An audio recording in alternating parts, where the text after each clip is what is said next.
अलजमन सुना कि ICC के साथ अहम बैठक, जम्मू कश्मीर की सनती तरक्की पर चर्चा, दहशतगर्दाना ताकतों को हराने का पैगाम।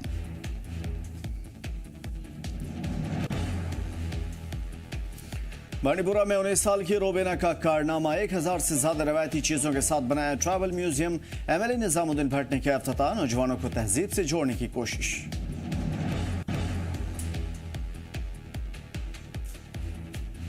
भद्रवा में जागरू रिवाज का शानदार इनकाद, वासुकीनाग मंदिर में भक्तों की भीड़, सालाना त्यौहार की शुरुआत का पैगाम। इंतजामिया ने तैयारियों में दिया पूरा साथ। और डल झील में खेलो इंडिया वाटर स्पोर्ट्स का अख्ताम, मध्य प्रदेश ने जीते सबसे ज्यादा 18 मेडल। जम्मू कश्मीर ने हासिल किए 3। डल झील को ग्लोबल टूरिज्म हब बनाने पर जोर।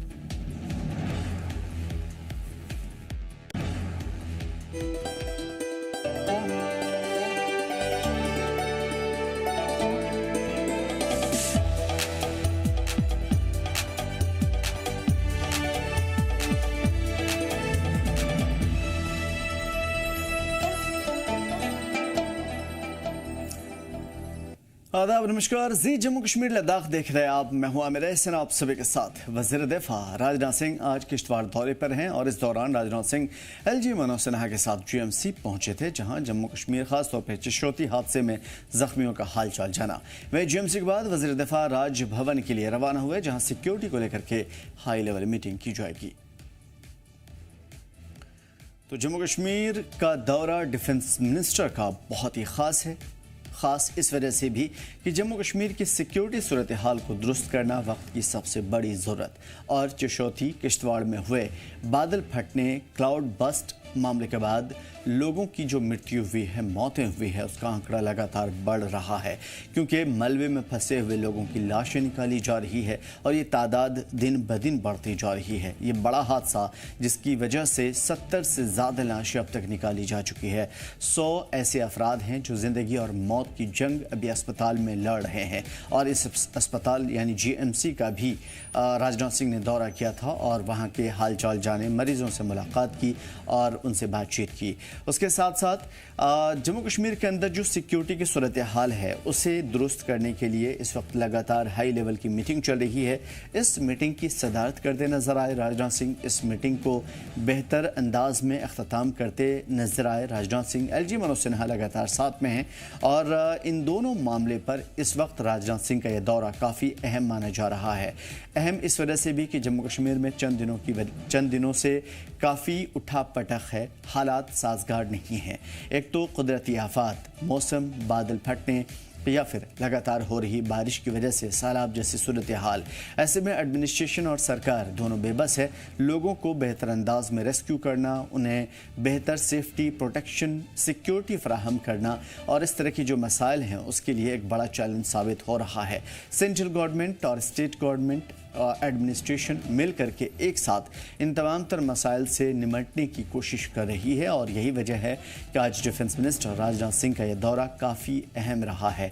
उन्होंने सबसे पहले चिश्रोती हादसे में जो ज़ख्मी हुए थे उनका हालचाल जाना, GMC जम्मू पहुँचे और उनसे मुलाकात की, उनसे बातचीत की और उस दौरान जो हादसा पेश आया था चिश्रोती किश्तवाड़ के अंदर, उसके बारे में तफसीली रिपोर्ट तलब की गई।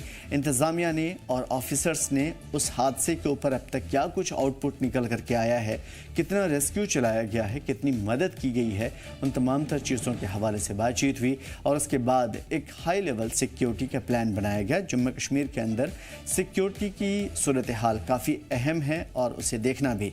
यह वजह है कि डिफेंस मिनिस्टर राजनाथ सिंह लगातार इन दोनों चीज़ों पर नज़र बनाए हुए हैं और इन दोनों चीज़ों पर जायज़ा रिपोर्ट तलब कर रहे हैं। LG मनोज सिन्हा साथ थे और उसके साथ साथ यानी चिश्रोती हादसे और उनके ज़ख्मियों और उससे मुतासिर हुए लोगों से मुलाकात के बाद हाई लेवल की मीटिंग के हवाले से बातचीत हुई है। फ़िलहाल क्या कुछ निकल कर के आया ये देखना बाकी होगा, लेकिन चिश्रोती हादसे के बाद से सिक्योरिटी की सूरत हाल पर ख़ास बातचीत की जाएगी और उसमें कई अहम मुद्दों को सामने रखा जाएगा और आने वाले दिनों के लिए जम्मू कश्मीर में सिक्योरिटी की सूरत हाल क्या होगी उसके ऊपर चर्चा की जाएगी। सीधा जम्मू का रुख करेंगे। ख्वाहिश हमारे साथ जुड़े हुए हैं। ख्वाहिश, वज़ीर दिफा राजनाथ सिंह का ये दौरा काफ़ी अहम माना जा रहा है, क्या कुछ हुआ इस दौरे के दौरान? जो रक्षा मंत्री राजनाथ सिंह हैं, इन्होंने छोटी जाना था लेकिन खराब मौसम के कारण वहां पहुंच नहीं पाए। तो उन्होंने जम्मू आए तो जम्मू में गवर्नमेंट मेडिकल कॉलेज गए, जिसमें उपराज्यपाल मनोज सिन्हा के साथ थे और पीएमओ डॉक्टर जितेंद्र सिंह के साथ थे, जो घायल थे, जिसका उपचार गवर्नमेंट मेडिकल कॉलेज जम्मू में चल रहा है। उनसे राजनाथ सिंह ने मुलाकात की, उनके स्वास्थ्य के बारे में पूरी जानकारी ली और उसके बाद वो मिल करके वहां से वो जो जब निकले तो उन्होंने मीडिया से भी यही कहा कि लोगों का स्वास्थ्य उन्होंने जाना है, डॉक्टर की टीम बहुत बेहतरीन तरीके से लोगों का उपचार कर रही है। साथ ही साथ उन्होंने कहा कि जो लोग उपचार कर रहे हैं उनका पूरा खास ख्याल दिया जा रहा है उनका, लेकिन जो लोग अभी मिसिंग है उनको ढूंढने, उनकी बॉडीज को ढूंढने के लिए, क्योंकि अब काफी दिन हो गए हैं, जीवित तो कोई भी नहीं बचा होगा, तो उनकी बॉडीज को ढूंढने के लिए भी जो है एसडीआरएफ पूरा काम कर रही है, सेना भी पूरी मदद कर रही है। अभी भी मिसिंग लोगों की जो आप कह सकते हैं कि प्रायोरिटी है कि उसकी बॉडीज ढूंढी जाए, लेकिन ओवरऑल उन्होंने जो है इस चीज को लेकर संतुष्टि दिखाई कि जो लोग इंजर्ड थे वो बड़ा अच्छा रिकवर कर रहे हैं, उनका उपचार गवर्नमेंट मेडिकल कॉलेज जम्मू बहुत अच्छे तरीके से हो रहा है। साथ ही साथ इसके बाद जो है वो फिर राजनाथ सिंह जो है उन्होंने कुछ देर के लिए राजभवन का रुख किया, जहाँ पर राजभवन में एक high level security review meeting भी हुई। मीटिंग के बाद उसके बाद अटेंड करके राजनाथ सिंह फिर दिल्ली के लिए रवाना हो गए। ओवरऑल मुख्यतः अगर हम बात करें तो चर्चाओं में यही था कि राजनाथ सिंह और उप राज्यपाल मनोज सिन्हा खुद जो है वो चिशोटी का क्लाउड बस्ट जो एरिया है, जो ग्राउंड जीरो है, उसका विजिट करेंगे और वहाँ की सिचुएशन देखेंगे। लेकिन वहाँ किश्तवाड़ में लगातार बारिश होने के कारण वहाँ जाना संभव नहीं हो पाया, जिस कारण राजनाथ सिंह जम्मू में रहे, गवर्नमेंट मेडिकल कॉलेज आए, तो साथ ही साथ उन्होंने जो है जो एक हाई लेवल मीटिंग है वो राजनाथ। जी हाँ बिल्कुल, तो ये दो चीज़ें काफ़ी अहम हैं, ख़ासतौर पे आने वाले जो कुदरती आफात हैं ये, और सिक्योरिटी के मद्देनज़र जम्मू कश्मीर के आने वाले दिनों के लिए प्लानिंग। डिफेंस मिनिस्टर रक्षा मंत्री राजनाथ सिंह का ये दौरा इसी हवाले से काफ़ी अहम और काफ़ी ख़ास है। देखना काफ़ी कुछ होगा कि आने वाले दिनों में मज़ीद क्या कुछ की जाती है सेंट्रल गवर्नमेंट की जानिब से। शुक्रिया ख्वाहिश तमाम तर बेहतरीन मालूमात के लिए।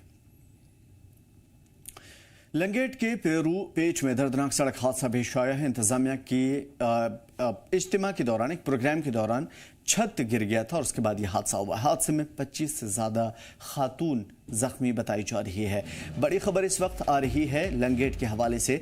लंगेट कुपवाड़ा का एक हिस्सा जहां पे पोरूपेट में दर्दनाक सड़क हादसा हुआ है, जिसमें एक इज्तिमा के दौरान, एक प्रोग्राम के दौरान छत गिरने से हादसा हुआ है। हादसे में 25 से ज़्यादा खातून जख्मी हुई हैं। फिलहाल उन सभी को अस्पताल में भर्ती करा दिया गया है। इज्तिमा के दौरान यह हादसा बताया जा रहा है और बताया यह भी जा रहा है कि यह हादसा काफ़ी दर्दनाक हो सकता है, क्योंकि 25 से ज़्यादा खातून इसमें दब गई थी। ये उस हादसे के बाद की तस्वीरें हैं जहां पे ख़वातीन को स्ट्रेचर पर उठाकर एम्बुलेंस के थ्रू अस्पताल पहुंचाने की कोशिश चल रही है।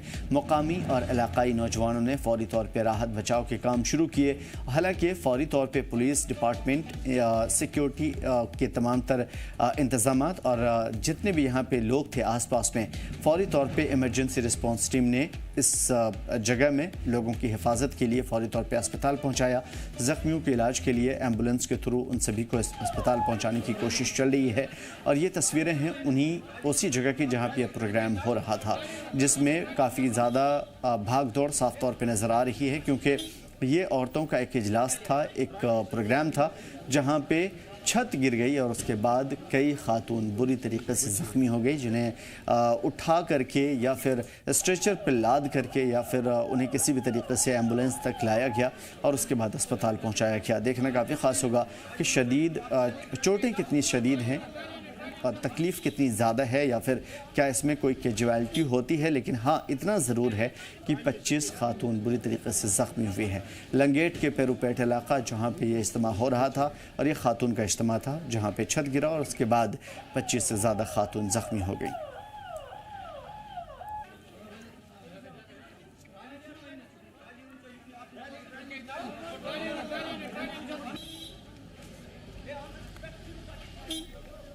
तो फिलहाल कुपवाड़ा का रुख करेंगे। लंगेट के इस हादसे के ऊपर अपडेट एजाज आपसे समझने की कोशिश करें, क्या कुछ हुआ और अभी क्या चल रहा है। जी आमिर, अगर बात करेंगे सर जिले कुपवाड़ा के लंगेट के पोरूपेट इलाके में, बताया जाता है कि वहाँ पे आज आतवार के दिन थे, एक इज्तिमा चल रही थी वहाँ पे पोरूपेट गांव में इज्तिमा चल रही थी। पता चलता है 25 से 30 औरतें वहाँ पे इज्तिमा शामिल हुई थी और शिबीर अहमद डार के घर में ये इज्तिमा चला, तो अचानक जो सीलिंग है वो गिर गई और 25 जो औरतें उसमें जख्मी हुआ।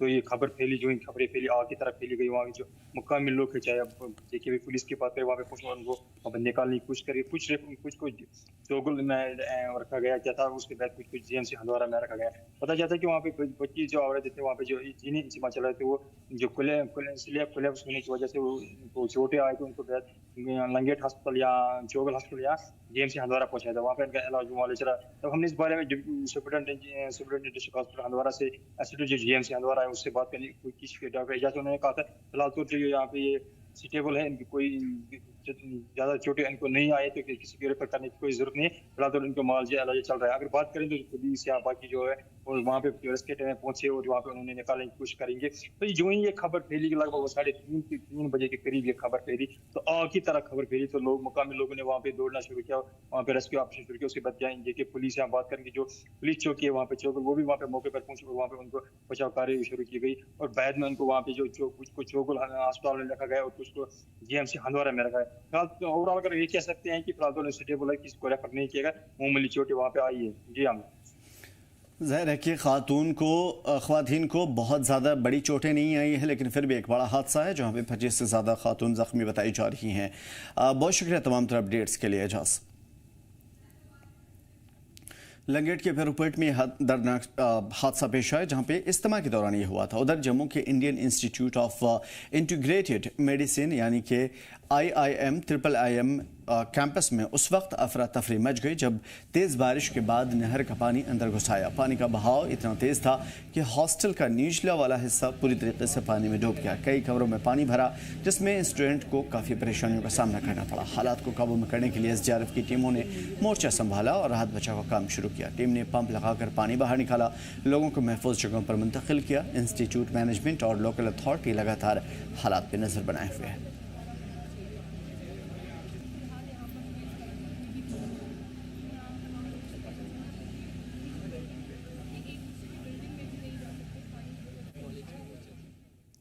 उधर पुंछ जिले के मुख्तलिफ हिस्सों में आज भी भारी बारिश की वजह से काफ़ी अफरा तफरी देखने को मिली। मुकामी नालों नदियों में वाटर लेवल काफ़ी ज़्यादा बढ़ा और सूखा कथा मोहल्ले में हालात बेकाबू होते नजर आए।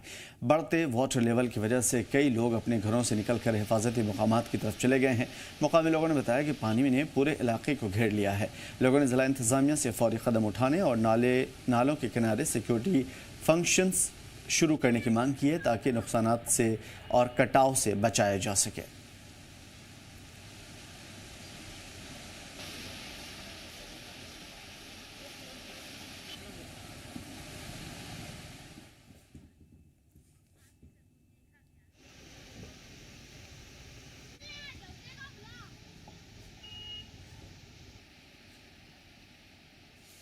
और बढ़ती बारिश के बाद अवेल गुज्जर बस्ती में लैंडस्लाइड ने लोगों की परेशानी और भी ज़्यादा बढ़ा दी है। भारी बारिश के चलते जंगलों में लैंडस्लाइड हुआ, जिससे मुकामी लोगों में घबराहट फैली। हालांकि इस हादसे में कोई जानी माली नुकसान की खबर नहीं, लेकिन लोग अपनी हिफाजत को लेकर बेहद परेशान हैं। लगातार हो रही बरसात ने इलाके को और ज़्यादा खतरे में डाल दिया है। नूराबाद SDM बशीरुल्लाह हसन के ऑर्डर पर नायब तहसीलदार हामिद और दीगर टीमें मौके पर पहुंची, हालात का जायजा लेती नजर आई। उन्होंने कहा कि गांव की हिफाजत के लिए एक प्रोटेक्शन बॉन्ड बनाने की कोशिश चल रही है। उन्होंने SDM को आज ही एक तफसीली रिपोर्ट सौंपने का वादा किया है और इस बीच में मुकामी लोग ज़िला इंतज़ामिया से फौरी कदम उठाने की अपील करते नजर आए।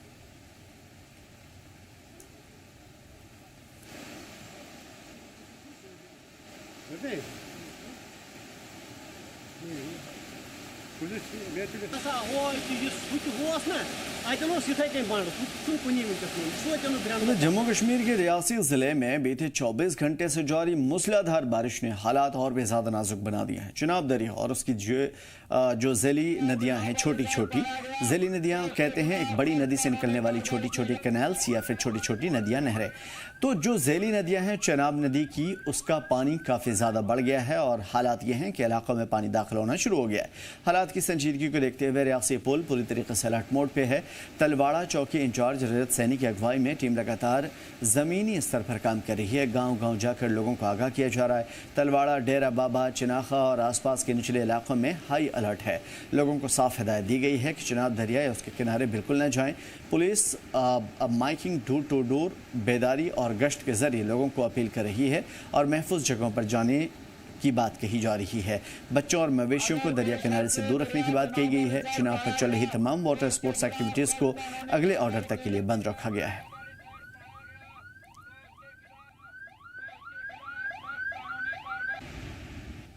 जम्मू कश्मीर में हो रही पिछले 24 घंटे से मूसलाधार बारिश के कारण जहां नदी नाली उफान पर हैं, वहीं रियासी जिले की बात करें तो रियासी जिले के जो रिवर चनाब है उसका जलस्तर भी बढ़ गया। और वहीं बात करें तो आसपास के इलाके जो चनाब नदी के आसपास के जो इलाके हैं, तलवाड़ा हो गया, गुजर कोठियाँ हो गया, सियाड़ बाबा हो गया, जैसे और जो इलाके हैं डेरा बाबा हो गया, और अन्य कई इलाके को भी अलर्ट पे है रखा गया है, क्योंकि चनाब नदी का जलस्तर वो जो कि लगातार बढ़ता जा रहा है। और प्रशासन ने लोगों को अलर्ट जारी किया और एडवाइजरी भी जारी किया कि लोगों से कहा गया है कि ना ही खुद निकलें और ना ही अपने माल मवेशियों को लेकर चनाब नदी के पास आएँ, क्योंकि आप जानते ही हैं कि जम्मू कश्मीर में लगातार बारिशों का सिलसिला जारी है और जो नदी नाले हैं वो उफान पे हैं। उसी को देखते हुए ये निर्णय जिला प्रशासन रियासी ने लिया है। वहीं दूसरी तरफ बात करें तो डिस्ट्रिक्ट पुलिस रियासी की तरफ से भी लगातार पेट्रोलिंग कर लोगों को जो आगाह किया जा रहा है कि चनाब नदी के किनारे ना जाएं, क्योंकि चनाब नदी का जलस्तर जो है बढ़ता जा रहा है। वहीं दूसरी तरफ बात करें तो चनाब नदी के ऊपर होने वाली सारी एक्टिविटी फिलहाल कुछ समय से पहले से ही बंद है। वहीं आज की बात करें तो आज भी चनाब नदी के पास बिल्कुल भी जो खड़े होने की भी अनुमति नहीं है, क्योंकि आप जानते हैं कि जो चनाब नदी के आसपास के इलाके हैं, वहीं जो इस वक्त हम जहां मौजूद हैं, जो नेशनल हाईवे जो कटरा से शिवखोड़ी जाता है, और काफ़ी ज़्यादा श्रद्धालु इस वक्त इस व्यू का नज़ारा लेते थे, लेकिन आज उन्हें भी इस जगह पर खड़े होने की अनुमति नहीं है। फिलहाल कोई भी अपडेट आता है हम आप तक जरूर साझा करेंगे। लेकिन बड़ी खबर की बात करें तो चनाब नदी का जलस्तर जो कि लगातार बढ़ता जा रहा है और जो चनाब नदी के आसपास के गाँव हैं उनमें अलर्ट जारी है। वहीं एनडीआरएफ और एसडीआरएफ की टीम भी लगातार इस पूरे इलाके को पर तैनात है और पेट्रोलिंग कर रही है, ताकि कोई भी आपदा ऐसी कोई स्थिति उत्पन्न होती है तो वह रेस्क्यू कर सके। जी, जम्मू कश्मीर लद्दाख के लिए रियासी से मैं अमन शर्मा। तो फिलहाल अलग अलग इलाकों में हालात बेकाबू हैं। पानी और लगातार हो रही बारिश की वजह से नदी नाले उफान पर है। अमन हमारे साथ जुड़े हुए हैं, रियासी से जानने की कोशिश करेंगे हालात अब क्या हुए। अमन, क्या सिचुएशन है इस वक्त? हम देख पा रहे हैं कि पुलिस डिपार्टमेंट की जानिब से भी लगातार लोगों को बाखबर करने की कोशिश चल रही है।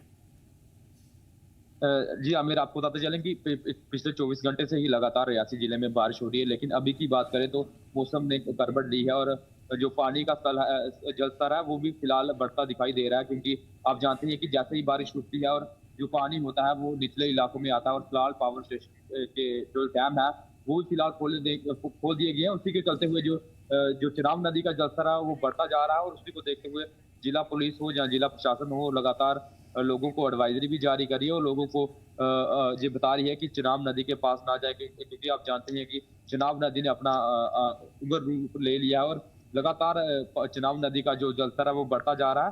तो उसी को देखते हुए ये प्रशासन ने एडवाइजरी निकाली है। वहीं दूसरी तरफ बात करें एसडीआरएफ की टीम हो, एनडीआरएफ की टीम हो और तमाम वो एजेंसी से जो इस पूरे डिजास्टर मैनेजमेंट की एजेंसी है वो भी मौके पे जाके अलग अलग गाँव में जाके लोगों को ये मैसेज दे रहे हैं कि चनाब नदी से दूर रहें।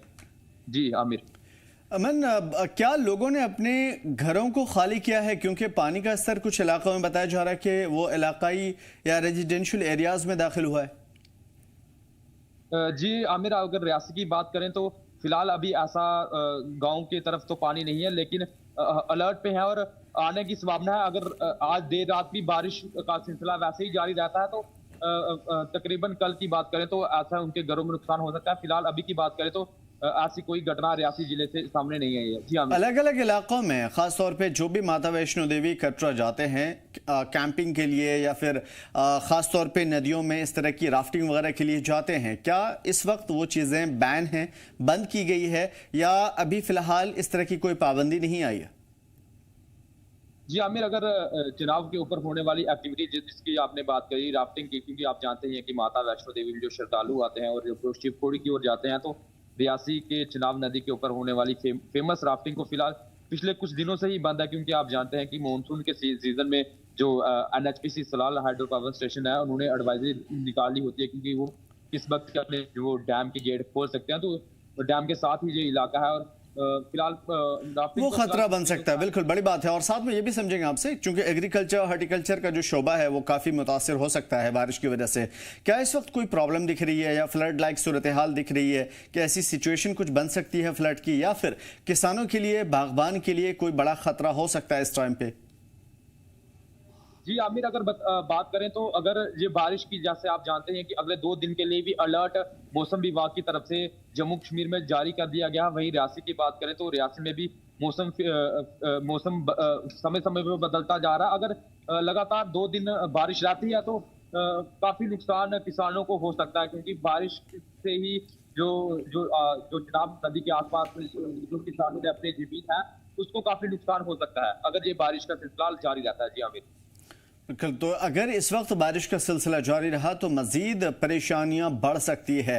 जो छोटी छोटी नदियां हैं जो चिनाब से निकल करके जाती हैं, क्या वो इलाके के लिए जहां पे गांव मोहल्ले या फिर शहर हैं, क्या उसके लिए कोई खतरा बन सकता है? क्योंकि अभी हम देख पा रहे हैं कि चिनाब से निकलने वाली छोटे छोटे कैनाल्स, नहरें और जो भी पानी का स्रोत है उसकी वजह से उसका वाटर लेवल काफी ज्यादा बढ़ गया है, तो क्या लोगों के लिए मुसीबत का सबब बन सकती है?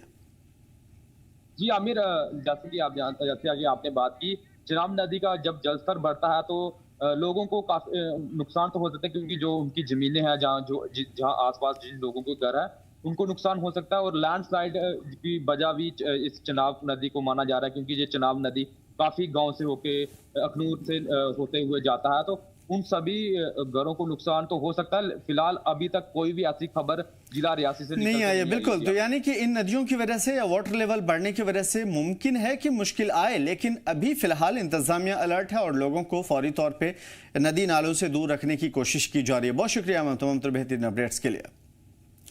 जब बात हो घर की हिफाजत की तो समझौता नहीं चलता। वी मार्क इंडस्ट्रीज ने श्रीनगर में लॉन्च किया है अपने खास फायर सेफ केबल, जो कि दे रहा है आग से सुरक्षा की पूरी गारंटी।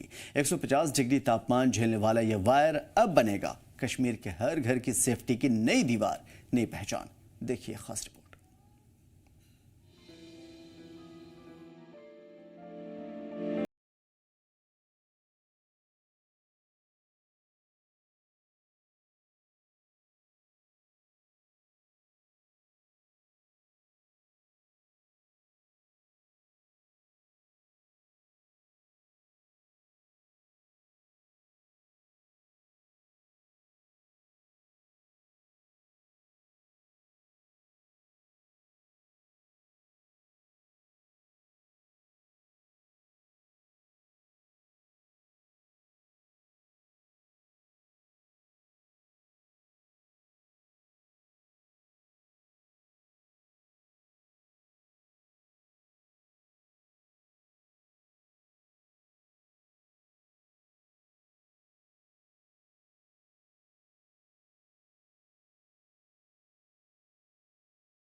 कि ये 150 डिग्री टेम्परेचर तक सस्टेन करती है टेम्परेचर को, प्लस इसकी जो लाइफ है वो 60 साल की है। दूसरा, इसमें हम पीवीसी का इस्तेमाल नहीं करते, ये नॉन पीवीसी वायर है। तीसरा, इसमें बिल्कुल भी ये धुआं नहीं आता, ये बिना धुएं के बिल्कुल कोई भी धुआं नहीं आता। और इसकी जो लाइफ 60 साल हमने आपको बताई है वही इसकी क्वालिटी है, और ये 80% एक्स्ट्रा लोड लेती है। तो इन सब चीज़ों से अगर आप देखें, एक ही तार में इतनी सारी खूबियाँ जो कि आज की तारीख में कहीं नहीं है। और दूसरा ये बोलूँगा कि ये सब खूबियों की वजह से इसमें शॉर्ट सर्किट नहीं होता। जब शॉर्ट सर्किट नहीं होगा तो ऐसी कोई भी घटना होने की संभावना ही नहीं होती। हम यही चीज़ सबको बता रहे हैं। ये नया वायर 150 डिग्री सेल्सियस तक का तापमान झेल सकता है। और सबसे अहम बात, ये गैर पीवीसी केबल है, यानी सेहत और पर्यावरण दोनों के लिए सुरक्षित। जैसा कि देखा गया है कि जो पूरी की पूरी इलेक्ट्रिकल का इंफ्रास्ट्रक्चर रहता है, जो डिपेंडेंसी रहती है वो हमारे इलेक्ट्रिकल इंजीनियर्स के ऊपर रहती है जो वहाँ पे घर के अंदर काम करते हैं। और ओनर का जो है सबसे ज़्यादा ट्रस्ट उनके ऊपर रहता है। जैसे कि हम पहले बता चुके हैं कि एक उनको एजुकेशन का प्रोग्राम हमने बताना है, प्रोडक्ट को ज़्यादा से ज़्यादा लोगों की इन रीच तक पहुँचाना है, क्योंकि जितना ज़्यादा अवेयरनेस होगा उतना ज़्यादा हम चीज़ों को कम कर पाएंगे। और जैसे कि मेरे साथी ने बताया कि इस वायर में शॉर्ट सर्किट नहीं होता है। शॉर्ट सर्किट होने का जो कारण रहता है वो सबसे पहले ये रहता है कि मटीरियल क्या है, जो मटीरियल यूज़ किया गया है। हम सबसे बड़ी बात यह है कि हम पीवीसी का मटेरियल यूज़ नहीं करते हैं, क्योंकि उसका एक तापमान होता है जिस पर जाकर वो पिघल के डिफ्यूज़ हो जाता है। और ये जो मटेरियल है इसका एक तापमान निर्धारित है जो कि 150 डिग्री है। और 150 डिग्री के बाद एक इसकी लाइफ भी है। एक जैसे हम घर बनाते हैं, उस घर के साथ हमारे सपने भी जुड़े होते हैं, उम्मीदें भी जुड़ी होती हैं, उसका इंफ्रास्ट्रक्चर की लाइफ भी होती है जो पीढ़ी दर पीढ़ी चलता है।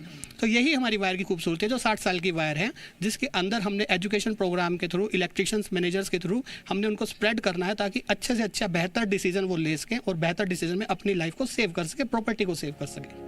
कई बार लोग अपने सपनों का घर बनाने में करोड़ों खर्च कर देते हैं, लेकिन जब बात आती है सेफ्टी की तो वायर की क्वालिटी पर समझौता कर बैठते हैं और फिर एक दिन सब खत्म हो जाता है।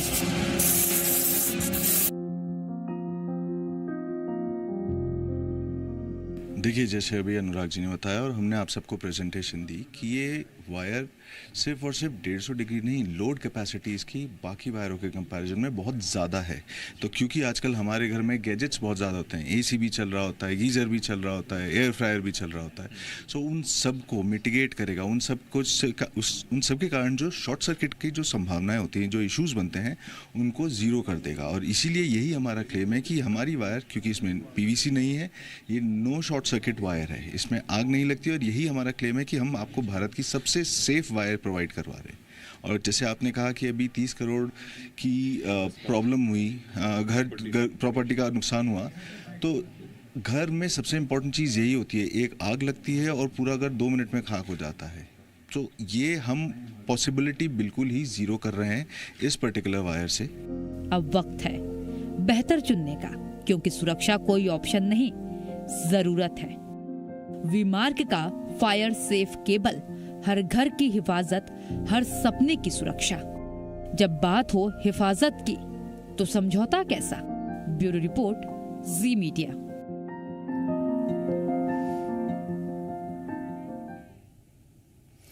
उधर JKSSB द्वारा ली गई जूनियर इंजीनियर की परीक्षा पर अब गंभीर सवाल उठने लगे हैं। पेपर लीक और बद इंतजामी के आरोप ने इस परीक्षा की पारदर्शिता पर बड़ा सवाल खड़ा किया है। परीक्षा देने वाले कई अभ्यर्थियों का दावा है कि परीक्षा शुरू होने से पहले ही सवालों की पेपर सवाल टेलीग्राम और व्हाट्सएप ग्रुप पर लीक हो गए थे। सोशल मीडिया पर वायरल कुछ वीडियो में छात्रों को परीक्षा हॉल के अंदर मोबाइल फोन के जरिए OMR शीट भरते हुए देखा गया, जो कि निगरानी व्यवस्था पर सवाल खड़ा करता है। कुछ छात्रों ने बताया कि सुबह 11 बजे के करीब OMR शीट और प्रश्न पत्र बांटे गए, लेकिन कुछ ही मिनट के बाद उन्हें वापस ले लिया गया बगैर किसी वजह के बताए हुए। इसी दौरान चिनाब वैली में लैंडस्लाइड की अफवाह फैली, जबकि कई लोग इसे पेपर लीक से जुड़ी हुई गड़बड़ी मानने लगे हैं। एक छात्र ने कहा कि हमें फिर से परीक्षा हॉल में बुलाया गया, लेकिन तब तक पेपर बाहर आ चुका था, सबके पास उत्तर थे और मामला तब और बिगड़ गया जब कुछ छात्रों के वीडियो सामने आए, जिसमें वो परीक्षा केंद्र के बाहर मोबाइल और ChatGPT से सवाल हल करते नजर आए। अभ्यर्थियों ने इस पूरी प्रक्रिया को नियमों का मजाक बताते हुए JKSSB पर आरोप लगाया कि जम्मू कश्मीर के युवाओं के भविष्य से बार बार खिलवाड़ किया जा रहा है। अब तक इस पूरे विवाद पर वज़ीर तालीम सकीना ईटू या JKSSB ने किसी भी अधिकारी ने कोई भी प्रतिक्रिया या कोई भी रद्द-ए-अमल नहीं दिया है। अभी इस बीच में गुस्साए हुए नाराज एग्जाम देने वाले प्रदर्शन के तैयारियों में नजर आए और उनकी मांग है कि परीक्षा को रद्द किया जाए और दोबारा कराया जाए। संभावना है कि आने वाले दिनों में विरोध और भी ज्यादा तेज हो सकता है। 10 से 15 मिनट हुए थे कि कोई ऑफिशियल आया और उसने बताया कि due to land sliding in Jammu paper postpone हो गया। तो हम लोग तब तक बच्चे चुप बैठे थे, कोई हल्ला गुल्ला नहीं हो रहा था, तो हम लोग से पेपर वापस लिए गए। जैसे वो ऑफिशियल बाहर गया तो बच्चों को बाहर छोड़ दिया गया। अब बच्चे जैसे ही बाहर आ गए, सबने पेपर देख लिया था, तो बच्चे बाहर आ गए तो बच्चों ने क्या किया, आपस में डिस्कस कर लिया। उसके बाद हम लोग जब देख रहे थे कि बच्चे यहाँ पे सारे के सारे डिस्कस कर रहे थे, तो हम लोग के हाथ में एक पेपर लग गया। जब ये पेपर बाहर आया तो ये मुझे बताइए कौन सा फेयर वाला एग्जाम यहाँ पे अभी हो रहा है। जब हम लोग ने ये चीज ऑफिशियल्स को यहाँ पे दिखाई तो एक तो उन लोगों ने हमारा पेपर छीन लिया। अगर उनको करना ही था, अगर उनको कुछ बाहर कुछ प्रॉब्लम हुई थी, चलो जम्मू में लैंडस्लाइड हुई थी तो कैसे हो गई थी? 2 दिन से पहले ही उसको प्रेडिक्शन था, तो बोलना था कि एग्जाम अगर मान के चले, अगर उनको मान के चले जम्मू में 2 घंटे, अगर यहाँ पे हमें एग्जाम चल रहा है तो पेपर वहाँ पे रख देंगे। हमने उनको बोल दिया कि हम 15 मिनट के पहले दे देंगे पेपर, अगर 2 घंटे का टाइम है हमें 15 मिनट पहले ले लीजिए। तो उनको क्या करना था कि दरवाजे को कुंडी रखना, अगर पेपर लेने थे उधर ही जमा रखने थे, हमें कुंडी करके उधर ही रखना था शांति से। सबको बाहर छोड़ दिया, 2 घंटे के बाद आ रहे पेपर दे दीजिए। ये तो हमें बाहर नहीं छोड़ रहे, बाहर बंद कर रहे हैं कि वहाँ पे जैसे इन्होंने बाहर कर दिया, उन्होंने उसके बाद कोई ऑफिशियल आ गया, बोल रहे हैं यहाँ से क्या, यहाँ पे कुछ नहीं हुआ, कोई धांधली नहीं हुई। तब जब किसी ने पेपर निकाला उसके मुंह में दीजिए, बोले ये देखो, उसने फाड़ दिया अपनी गलती छुपाने के लिए, और वहाँ से बोल रहा है जिसको एग्जाम देना दे दो, जिसको नहीं निकल जाओ। नेशनल कॉन्फ्रेंस ने आज पुलवामा जिले के पार्टी दफ्तर में एक अहम मीटिंग की थी, जिसमें हेल्थ मिनिस्टर सकीना आयशा मौजूद थी। और इस मीटिंग में Pampore MLA retired justice Hasan Masoodi, Rajpura MLA और जनूबी कश्मीर के जोन सदर गुलाम मोहिउद्दीन मीर और दीगर पार्टी के लीडर और कारकुनान मौजूद थे। सकीना आयशा ने कहा कि नेशनल कॉन्फ्रेंस हमेशा से अवाम की भलाई और तरक्की के लिए काम करती आई है, आगे भी करती रहेगी। उन्होंने कहा कि अवाम का भरोसा और हिमायत ही पार्टी की असली ताकत है। आज अगर हम किसी परेशानी के शिकार हैं, वो इन्हीं लोगों की मेहरबानी है। हमारे पास रियासत जम्मू कश्मीर होती थी, जो एक बहुत बड़ी रियासत थी, वो भी इन्होंने हमें ख़त्म करवाई।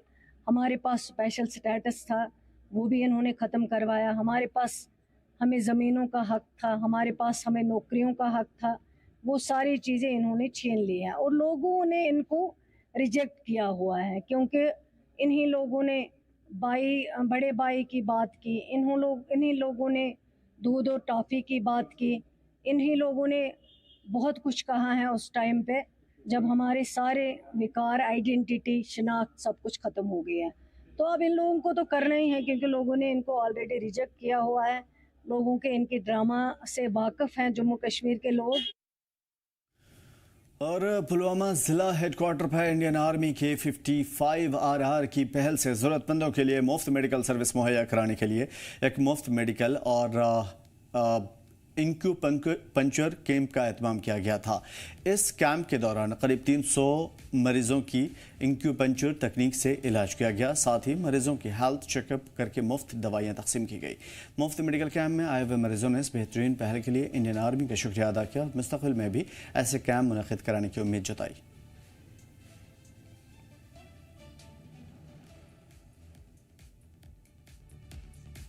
हमारी पूरी कोशिश रहेगी हम हर एक डिस्ट्रिक्ट में पहुंचे। जैसे हमारे इवेंट का नाम उम्मीद सेहत, द होप ऑफ वेलनेस, तो ये होप हम हर जगह पहुंचाना चाहते हैं। आज हमने पुलवामा में एक सक्सेसफुल इवेंट किया, इंशाल्लाह और भी हम ऐसे इवेंट्स करेंगे। बारामूला, सोपोर, अनंतनाग हो गया, हम हर एक डिस्ट्रिक्ट में पहुंचने की कोशिश करेंगे ताकि हर एक लोगों तक अवेयरनेस पहुंचे और हर एक लोग फ्री मेडिसिन, फ्री चेकअप का ये सब उठा पाए फ़ायदा। जी, ये एक नेचुरल प्रोसेस होता है, नेचुरल हीलिंग प्रोसेस होता है। इसमें बिल्कुल भी कोई हम साइड इफ़ेक्ट इसका नहीं है, ना हम कोई पेन किलर्स देते हैं। इसमें कोई कुछ भी ऐसा नहीं है जिसके साइड इफ़ेक्ट्स होंगे। ये एक चाइनीज़ ऑल्टरनेटिव मेडिसिन होती है जिसको हम एक्यूपंक्चर बोलते हैं। एक पर्टिकुलर पॉइंट्स होते हैं हमारे, एक्यूप्रेशर पॉइंट्स जिनको बोलते हैं, एक्यूपंक्चर पॉइंट्स बोलते हैं, वो पावर पॉइंट्स बोलते हैं उनको। और फिट इंडिया मूवमेंट के तहत आज रियासी में RP 1st बटालियन के जरिए साइकिल रेस कॉम्पिटिशन निकाली गई थी, जिसमें रैली का मकसद हेल्थ और फिटनेस के तहत लोगों को बेदार करना था, नौजवानों को एक हेल्दी जिंदगी जीने के बारे में बताना था। साइकिल रेस को डिप्टी SP संजय अबरोल के जरिए हरी झंडी दिखाकर रवाना किया गया। उन्होंने पार्टिसिपेंट के बीच में खिताब करते हुए कहा कि फिटनेस सिर्फ फिजिकल ही नहीं बल्कि जहन की मजबूती की भी अलामत है। इस मौके पर बटालियन के ऑफिसर्स, मुकामी नौजवान सहित दीगर मुलाजमीन और सभी पार्टिसिपेंट ने जोश खरोश के साथ हिस्सा लिया।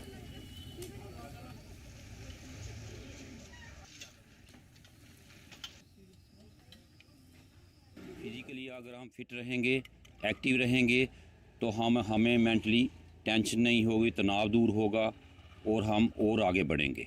ये गवर्नमेंट की तरफ से ये फिट इंडिया मूवमेंट चलाई गई है। हाँ, हम चाहते हैं कि सारे पुलिस के साथ मिलके जहाँ अपने लेवल पे सारे ऐसे इवेंट करें ताकि जागरूकता आए बच्चों में, नौजवानों में जागरूकता आए ताकि वो नशे की तरफ ना जाएं और मेंटली फ्री रहें, फिजिकली फिट रहें। जवानों में फिटनेस और पॉजिटिव एनर्जी को बढ़ावा देने के मकसद से शोपियां पुलिस ने आज फिट इंडिया मूवमेंट के तहत एक साइकिल रेस निकाली थी। इस प्रोग्राम की शुरुआत डीपीएल के एसएसपी रमीज रशीद भट्ट ने की थी। जिला भर में बड़ी तादाद में नौजवान, खासतौर पर मुख्तलिफ इंस्टीट्यूट के स्टूडेंट लगातार इसमें बारिश के बाद जोश व खरोश के साथ रेस में शामिल रहे। फ्लैग ऑफ और इख्तितामी प्रोग्राम के दौरान अफसरान ने पार्टिसिपेंट को खिताब करते हुए कहा कि इस तरह के प्रोग्राम से नौजवानों में फिजिकली फिटनेस और हेल्दी ज़िंदगी को बढ़ावा मिलता है। अफसरान ने स्टूडेंट की हौसला अफजाई की और साइकिलिंग को अपनी रोज़मर्रा की ज़िंदगी में शामिल करने की अपील की। मैं शोपियां से ताल्लुक़ रखता हूँ, तो आज फिट इंडिया की तरफ से ये साइकिल रेस इनेकाद की गई है यहाँ पर डिस्ट्रिक्ट पुलिस लाइन से कोर्ट रोड तक। तो ये एंथुसियाज़म आप देख सकते हैं बच्चों में कितना है। एंड साइकिल आप तो पता ही है आजकल जो मॉडर्न ज़माना है, पोल्यूशन के लिए बाइक्स का इस्तेमाल करते हैं बच्चे, अंडर एज जो होता है। अगर साइकिल्स का इस्तेमाल करें, एक तो फिट भी रहेंगे और एक्सीडेंट्स का उतना चांस भी नहीं रहता है। एंड जो पुलिस का हम शुक्रगुजार करते हैं कि लाइक ऐसा इवेंट ने ऑर्गेनाइज़ किया ताकि बच्चों का हौसला अफजाई हो बच्चों की, एंड एंथुसियाज़म भी बच्चों का बढ़ जाए।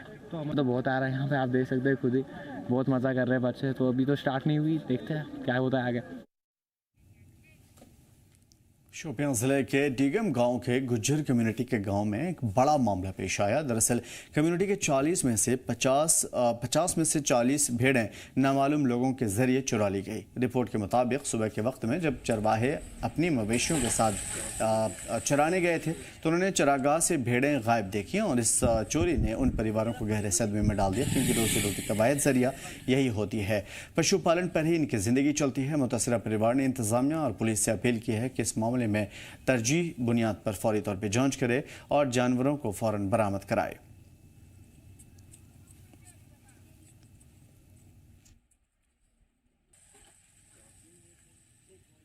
मेरा नाम है नजमा। मेरा भेड़ चोरी हो गया। 50 भेड़ इधर से किसी ने निकाला, रात 2-2:30 बजे के करीब इधर से निकाला किसी ने। मुझे कुछ आसरा नहीं है, मुझे वही माल था खाली, तो मुझे पैसे नहीं है, कोई नगद कुछ नहीं है। मैं मजदूरी करती। ये बच्चा इसका छोटे छोटे 4 बच्चे हैं मेरे। मुझे यहाँ तक ये वीडियो पहुँचे कि मेरा माल वापस करना चाहिए। आप किसको बोल रही हो? पुलिस हाँ, मैंने पुलिस स्टेशन में भी बोला, इधर भी बोला, सबको बोला। मैंने सबके आगे जाहिर किया मेरा माल वापस करना चाहिए। मैं बहुत मजबूर हूँ। मैंने छोटे छोटे बच्चे उठाकर दिन को पालती हूँ, शाम को आती हूँ खाने, बच्चे को नहीं मिलता खाने के लिए, दिन पे टाइम पे पानी नहीं पीने के लिए मिलता है।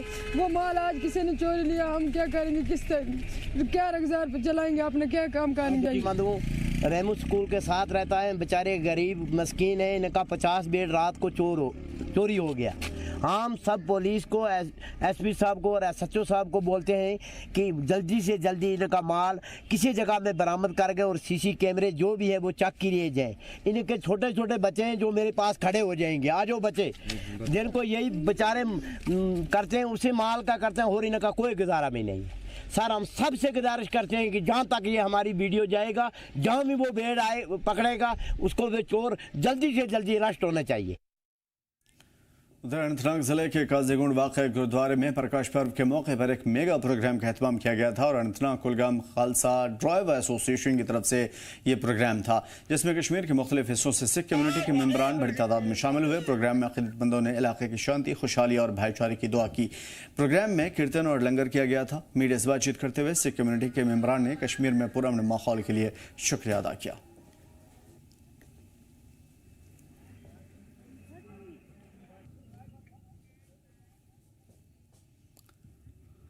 तहरीक सौतुल औलिया ने आज एक अहम कदम उठाते हुए ऑनलाइन इस्लामी क्लासेस की शुरुआत की है, ताकि मुसलमान घर बैठे ही इस्लामी तालीम हासिल कर सकें। इस पहल के तहत अरबी भाषा और उसके ग्रामर की तालीम दी जाएगी, जिससे लोग दीन की समझ के साथ साथ ज़बान की महारत भी हासिल कर पाएंगे। इस मुहिम का ऐलान तहरीक सौतुल औलिया के मौलाना अब्दुल रशीद दाऊदी ने अनंतनाग के आशाजीपुरा में एक प्रोग्राम के दौरान किया था। मौलाना दाऊदी ने ऑनलाइन क्लासेस का इफ्तिताह किया और उन्होंने कहा कि इस सिलसिले में कई मुमताज़ उलमा, मुफ्ती और उनमें शेखुल हदीस भी शामिल हैं। मुख्तलिफ इस्लामी मसाइल पर रहनुमाई फराहम करेंगे। मौलाना ने मुसलमानों से अपील की है कि वो इस मुहिम में बढ़ चढ़ करके हिस्सा लेंगे, क्योंकि ऐसे इदारों की कोशिशें दीनी शूर को आम लोगों तक पहुँचाना, इस्लामिक सेंटर की हिफाजत करने और समाज की रूहानी बुनियाद को मजबूत करने में अहम किरदार अदा करेगा।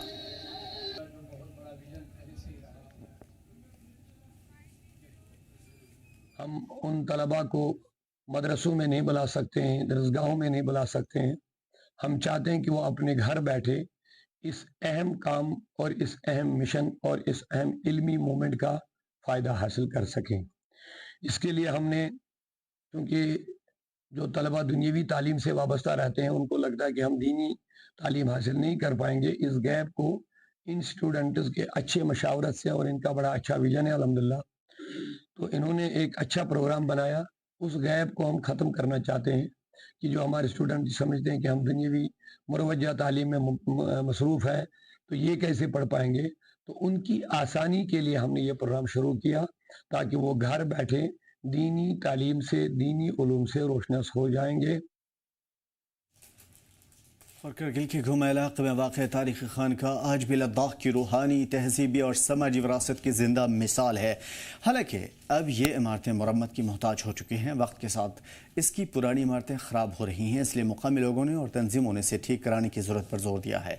वाज़ेह है कि सदियों बाद भी इसकी अहमियत कम नहीं हुई है। 14वीं सदी में जब सूफ़ी अज़म लद्दाख पहुँचा था तो मीर सैयद अली हमदानी रहमतुल्लाह अलैह, सैयद मोहम्मद नूर बख्श, मीर शमसुद्दीन इराक़ी और सैयद तौसी जैसे बुज़ुर्गों की तालीम से इस इलाके में इस्लाम फैला था। इस दौरान कई खानकाहें बनी थीं और इसमें से गोमा करगिल की खानका को ख़ास मुकाम हासिल हुआ था।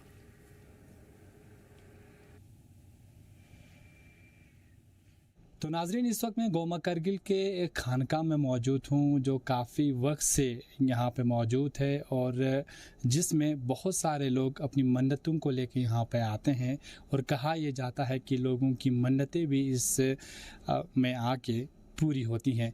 तो इस समय मेरे साथ यहाँ पे कल्चरल एक्टिविस्ट इनायत अली शोटोपा मौजूद हैं जिनसे हम जानना चाहेंगे इस खानका के बारे में, क्या है इसकी हिस्ट्री और कब से ये वजूद में यहाँ पे आया है और इस खानका की इम्पोर्टेंस क्या है। तो सर, आपका वेलकम करता हूँ मैं ZTV में।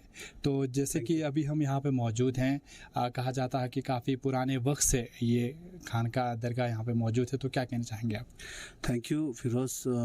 यहाँ पे आके इस खानके के बारे में लोगों तक पहुँचाना और हमारे जो देखने वाले शाकीन हैं आपके, उन तक इस इम्पोर्टेंट एक हेरिटेज, लद्दाख का जो हेरिटेज है उसको, उसके बारे में पहुंचाने के लिए आप आए, उसके लिए शुक्रिया अदा करता हूं।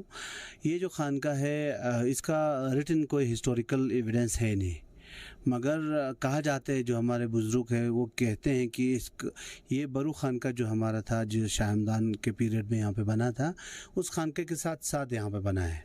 और कहते थे कि 3 बुज़ुर्ग यहाँ पे आते थे जो यहाँ पे लोगों को इस्लाम के बारे में प्रीचिंग्स करते थे और ख़ासकर जितने भी रिलीजियस एक्टिविटीज़ होते थे वो यहीं पे होते थे।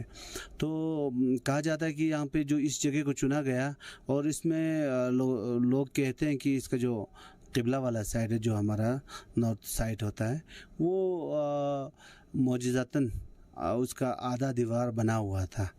तो ये बहुत पुराना एक लोकेशन है। आपको इसके जो लुक्स और इसके जो आर्किटेक्चरल जो स्ट्रक्चर है उससे आपको पता चलेगा। बीच में एक बार यहाँ पे थोड़ा सा रिनोवेशन, हम नहीं कह सकते हैं रिनोवेशन, ये कहेंगे कि इसका जो इंटरनल जो स्ट्रक्चर है वो ऐसे रख के इसके ऊपर जो टीन वगैरह और जो ये पोर्शन है ये बनाया है, वो भी, इसको भी बन के लगभग 50-100 साल हो गया है। तो इसका जो हिस्ट्री है वो बहुत ज़्यादा पुराना है, क्योंकि मैंने इस पर एक आर्टिकल लिखा था, उसके लिए मैंने तो जब लोगों से रिसर्च किया, पूछा, तो कहने लगा कि ये शाह हमदान के टाइम का पीरियड का है, मगर इसका कोई रिटन डॉक्यूमेंटेशन हमें कहीं नहीं मिलता है। बट ऑन द कंट्री अगर हम देखें, बचपन से हम देखते हैं कि लोग आते हैं दूर दूर जगहों से आके यहाँ पे मन्नतें मांगते हैं, इस खानके में आके अल्लाह ताला से दुआ करते हैं, अपने हाजात पूरा करने के लिए दुआ करते हैं। तो लोगों का मन्नतें भी पूरे होते हैं। किसी के बच्चे अपने किसी बे औलाद अगर कोई जोड़ा होगा तो उनको अपने औलाद के लिए वो दुआ करते हैं। कुछ अपना और प्रॉब्लम लेके आते हैं, वो पूरा भी होते हुए लोगों ने देखा है। मगर अब हम कल्चरल अगर इसको पॉइंट हेरिटेज की अगर हम एक साइड से देखें तो पूरे लद्दाख में हिस्टोरिकल मतलब एक खानका इसी पुराने स्ट्रक्चर में सिर्फ करगिल में इसी जगह मौजूद है। पूरे लद्दाख में आपको तुर्तुक में भी नहीं मिलेगा, आपको कहीं भी जाओ आप नहीं मिलेगा, क्योंकि बरू में एक था उसको अभी लोगों ने रिपेयर करके सीमेंट का वो स्ट्रक्चर बनाया है, स्ट्रक्चरल जो चेंज किया है। उस जगह का रिलेवेंस है वैसे ही, मगर जो हेरिटेज जो हम कहते हैं, जो इसका स्ट्रक्चरल जो पोर्शन है वो सिर्फ इस खानके का मौजूद है। सर और एक चीज़ मैं जानना चाहूँगा, जिस तरीके से खानकाओं की अगर बात की जाए, शक हमदान के दौर से जब लद्दाख के अंदर कह सकते हैं, इस पूरे बेल्ट की अगर हम बात करें, जब एक एवरी रेवोल्यूशन आया, लोगों ने इस्लाम कबूल करना शुरू किया, उसके बाद ये चीज़ें यहाँ पे डेवलप हुई, तो आज के वक्त में इन चीज़ों की इम्पोर्टेंस कितनी है हमारी सोसाइटी के अंदर? आज भी लोग आते हैं, आपने अभी देखा होगा अंदर, तो लोग अपना मन्नत पूरा करने के लिए यहाँ पे आके अपना मन्नत मांगते हैं। तो जो भी अपना वैल्यूबल चीज़ है वो यहाँ चढ़ा के जाते हैं। जो 3 स्टिक्स यहाँ पे हैं वो कहते हैं वो जो पीर बुजुर्ग जो थे उनके स्टिक्स हैं, जो कि हमारे यहाँ कहीं भी ऐसा लकड़ी हमें देखने को नहीं मिलता है, और ये बरसों से यहाँ पे है, मतलब बाप दादा के ज़माने से यहाँ पे है, अवेलेबल है। खानके का जो सिस्टम है वो नूरबख्श जो सेक्ट है इस्लाम के, उनके जो मानने वाले नूरबख्शिया जो है वो बनाते हैं खानका, जो भी है, मतलब ए सॉर्ट ऑफ हम कहेंगे मस्जिद जैसा ही है। आज तो इसको हम हमारे यहाँ गोमा करगिल और करगिल टाउन में इसको खानका मस्जिद कहते हैं।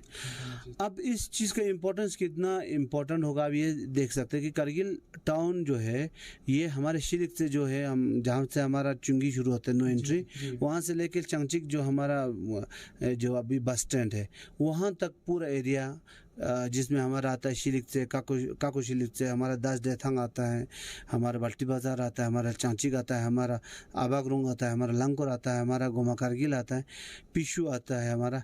ये सब एरिया को मिल के उस टाइम पे करगिल हुआ करता था, गोमा कारगिल हुआ करता था।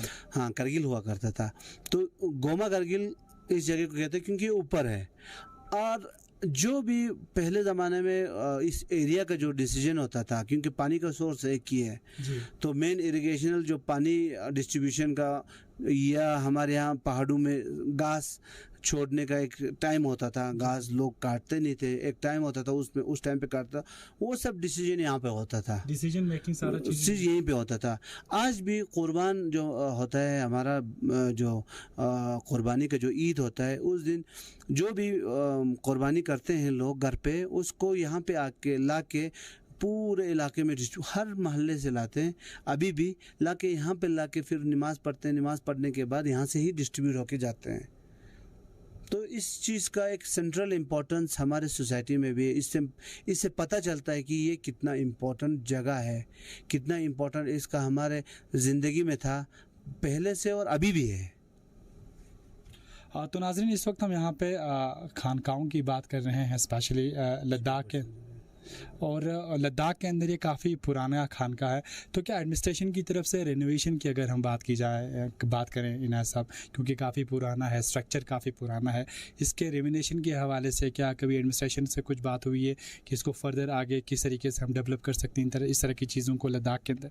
जी, इसका हमने डिमांड किया था। यहाँ पे हमने पिछले कई सालों से हम यहाँ पे वर्ल्ड हेरिटेज डे मनाते आ रहे हैं।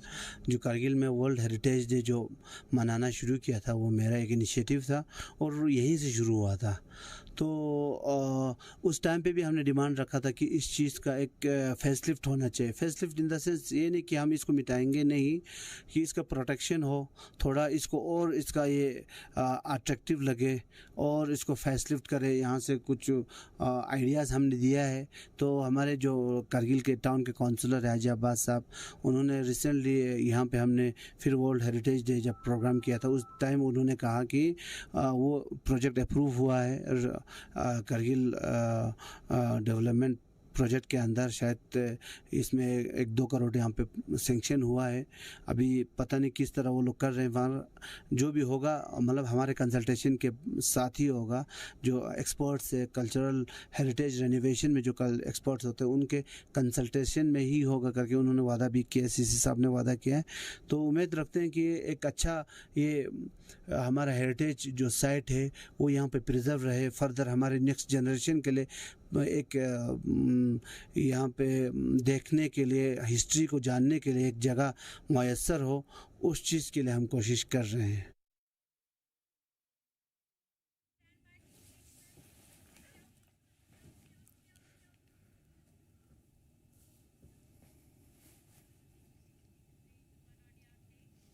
कश्मीर की वादियों में अंगूर की खुशबू। जी हाँ, गांधरबल का गांव रेपोरा इन दिनों एक बार फिर से सुर्खियों में है। वजह है अंगूर। यहाँ के अंगूर न सिर्फ भारत बल्कि दुनिया भर में अपनी अलग पहचान, खासियत और मिठास रखता है। देखिए हमारी इस खास रिपोर्ट को।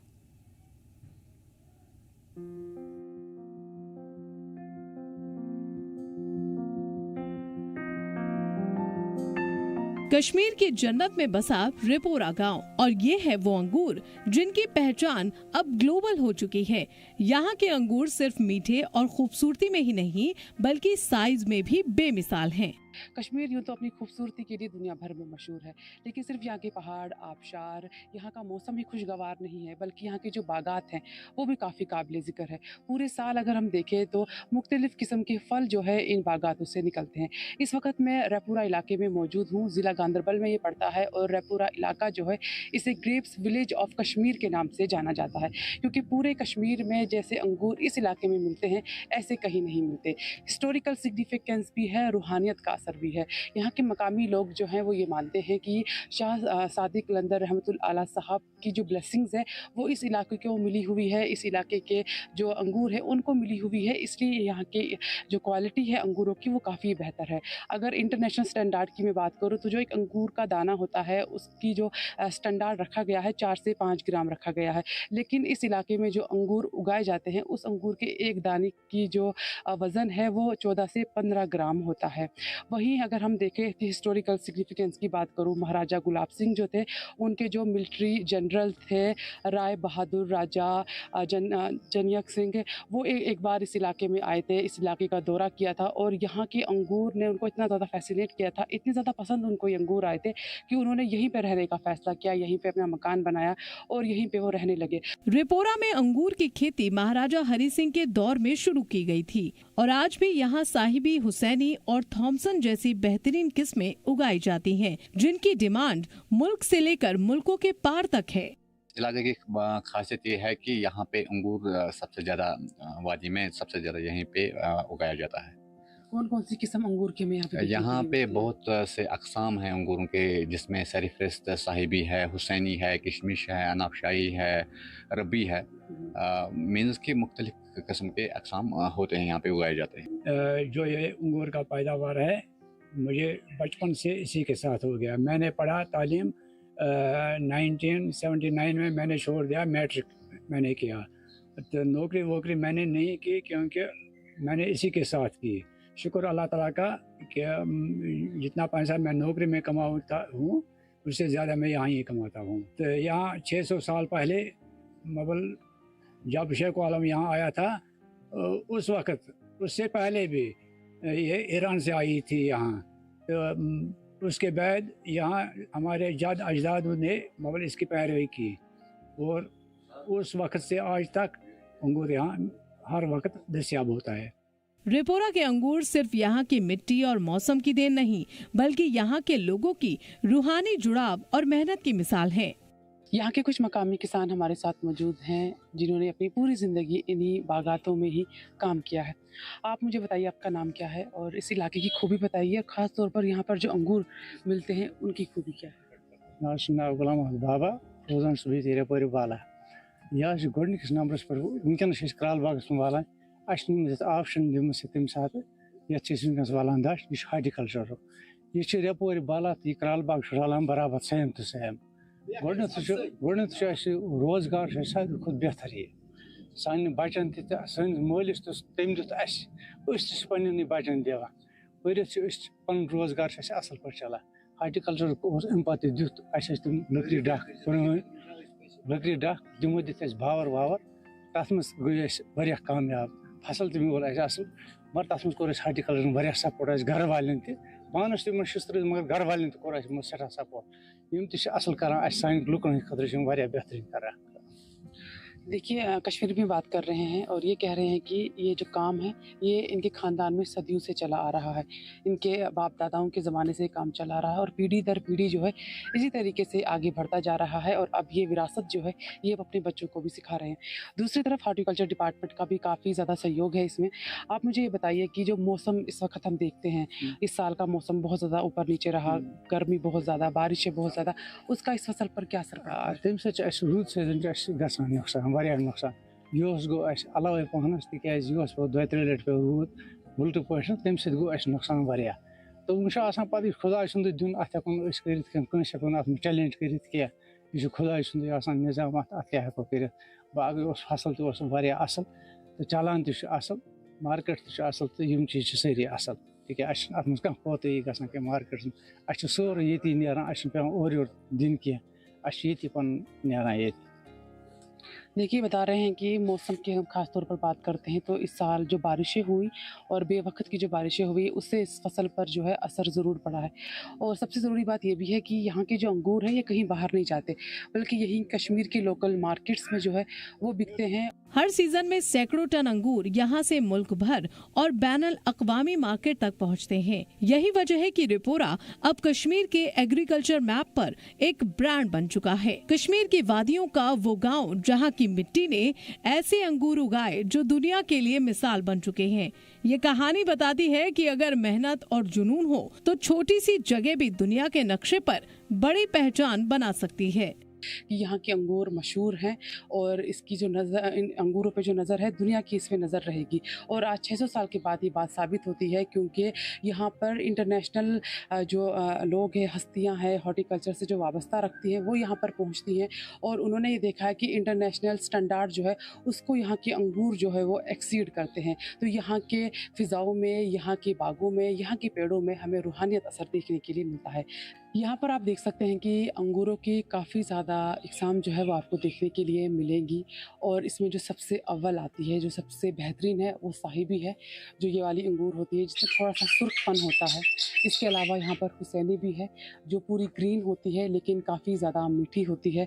और अगर हम बात करें अंगूरों की तो इस वक्त जो मौसम चल रहा है, अगस्त का महीना चल रहा है और इस वक्त सिर्फ पूरे कश्मीर की अगर मैं बात करूँ या फिर पूरे हिंदुस्तान की मैं बात करूँ तो सिर्फ यही एक इलाका है रपुरा जहाँ पर इस वक्त हमें अंगूर देखने के लिए मिलेगी। और एक इसके अलावा इटली है जहाँ पर इस वक्त हमें अंगूर जो है वो देखने के लिए मिलेंगे क्योंकि मौसम के साथ साथ फसल भी बदलती है। लेकिन इस वक्त ये रपुरा विलेज, जिसे ग्रेप्स विलेज ऑफ कश्मीर कहा जाता है, वहाँ पर इटली में ये अंगूर देखने के लिए मिलेंगे। काफ़ी ज़्यादा मीठी है, काफ़ी ज़्यादा डिमांड जो है मार्केट में इसकी रहती है। जी जम्मू कश्मीर लद्दाख के लिए